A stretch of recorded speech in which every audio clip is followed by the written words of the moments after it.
믿음의 실제, 믿음의 말씀.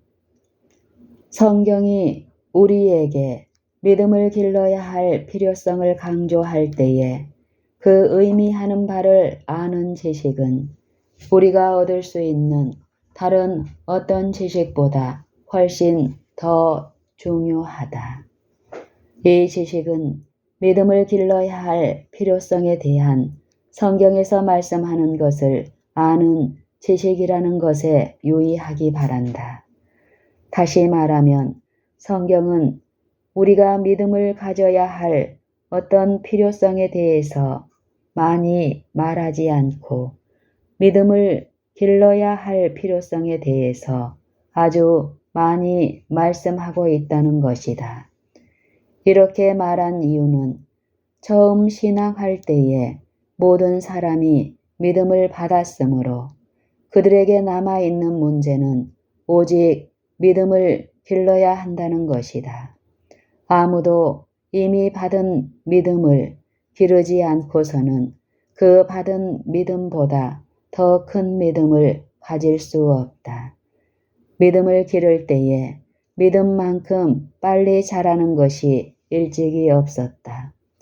그러므로 성경은 믿음이 더욱 자라고 라고 말씀한다. 데살로니가후서 1장 3절. 믿음은 하나님의 말씀이 스스로 그 말씀하는 것을 이룰 것을 기대하고 그 말씀하신 것을 이루도록 하기 위하여 오직 말씀만을 의존하는 것이다. 다만 말씀으로만 그 말씀하신 것을 이루도록 하기 위하여 하나님의 말씀만을 의존하는 것을 기르는 것이 곧 믿음을 기르는 것이다. 믿음은 하나님의 선물이며 이 선물은 모든 사람에게 주신다는 말씀이 성경에 분명하게 기록되어 있다. 에베소서 2장 8절. 하나님께서 각 사람에게 나눠주신 믿음의 분량대로 로마서 12장 3절. 하나님께서 각 사람에게 나누어 주신 이 믿음의 분량은 각 사람들로 하여금 장사를 하도록 주시는 자본이며 모든 사람이 이 자본을 가지고 그들의 영혼 구원을 위하여 장사하고 정식시키기를 간절히 바라신다. 이 자본을 이용할 때에는 감소할 위험은 절대로 없다. 이것은 사용하는 만큼 늘어날 뿐이며 굉장히 잘 자라날 것이다. 그리고 그것이 자라나는 만큼 분명히 주님의 의와 평화와 기쁨이 주어지며 영혼의 완전한 구원을 보장한다. 다시 말하면 믿음은 하나님의 말씀으로부터 온다. 말씀이 네게 가까워 네 입에 있으며 네 마음에 있다 하였으니 곧 우리가 전파하는 믿음의 말씀이라고 말씀하고 있다. 로마서 10장 8절. 이와 같이 믿음, 곧 믿음의 말씀이 바로 모든 사람의 입과 마음에 있는 것이다. 이 일이 어떻게 이루어지는가? 이 일은 다음과 같은 방법으로 이루어진다. 에덴 동산에서 아담과 하와가 범죄하였을 때에 그들은 완전히 사단을 믿었다.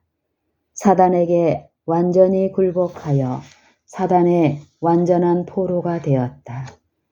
그 후 그들과 사단 간에는 완전한 연합과 평화가 있었다. 그러나 하나님은 그것을 그렇게 버려두지 않고 이 연합을 부수고 이 평화를 깨뜨렸다. 그는 그의 말씀으로 이 일을 하시고 사단에게 이렇게 말씀하셨다. 내가 너로 여자와 원수가 되게 하고 너의 후손도 여자의 후손과 원수가 되게 하리니 창세기 3장 15절.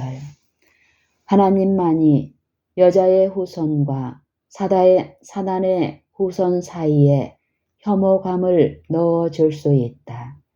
인간은 타락 후에 그 본성이 악하게 되었고 그 후 사단과 타락한 인간 사이에는 평화가 있었다. 하나님의 개입이 없었던들 사람들이 하나님을 대적하여 연합을 형성하였을 것이며 그들 간의 싸움 대신에 하나님을 대적하여 계속 싸움만을 하였을 것이다. 타락한 천사들과 타락한 인간 사이에는 본래부터 적이가 없었다. 둘 다 악하며 배도를 통해서 악하게 되었다. 악이 있는 곳에서는 어디에서나 항상 악이 선을 대적하며 연합을 이룬다. 타락한 천사들과 타락한 인간은 친교를 맺는다.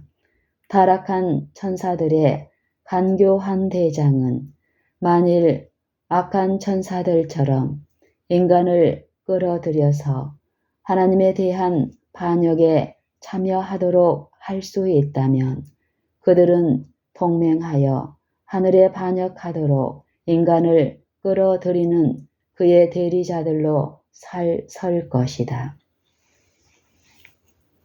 사람이 하나님을 떠나는 즉시 사단을 혐오하는 능력이 없어진다.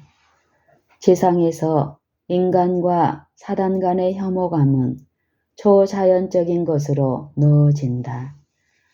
하나님의 개심시키는 능력이 날마다 인간의 마음 속에 역사하지 않는다면 신앙으로 키우는 마음이 없고 오히려 사람들은 그리스도 예수 안에서 자유인이 되는 것보다 사단의 포로가 되기를 선택할 것이다. 하나님이 혐오감을 넣어 주신다. 그러나 인간은 그렇게 할 수가 없다.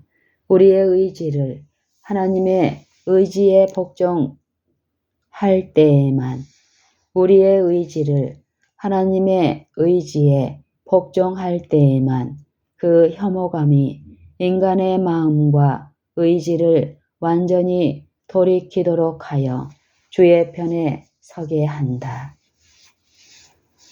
하나님이 그의 말씀으로 각 사람의 마음 속에 넣어주는 사단에 대한 혐오감과 악에 대한 증오심이 모든 사람들로 하여금 구원을 갈망하게 하며 그 구원은 오직 예수 그리스도 안에서만 발견할 수 있게 하셨다. 로마서 7장 14절로 25절 참조. 이와 같이 각 사람의 마음 속에 사단에 대한 적이 곧 예수 그리스도 안에서만 발견할 수 있는 구원을 요구하는 악에 대한 증오심을 심어주는 이 하나님의 말씀은 사람들에게 주신 믿음의 선물이다. 이것은 각 사람에게 나눠주신 믿음의 분량이며 세계의 모든 사람들의 입과 마음 속에 있는 믿음의 말씀이다. 이것은 곧 우리가 전파하는 믿음의 말씀이다. 내가 만일 내 입으로 예수를 주로 시인하며 또 하나님께서 그를 죽은 자 가운데서 살리신 것을 내 마음에 믿으면 구원을 얻으리니 사람이 마음으로 믿어 의에 이르고 입으로 시인하여 구원에 이르느니라. 로마서 10장 9절로 10절.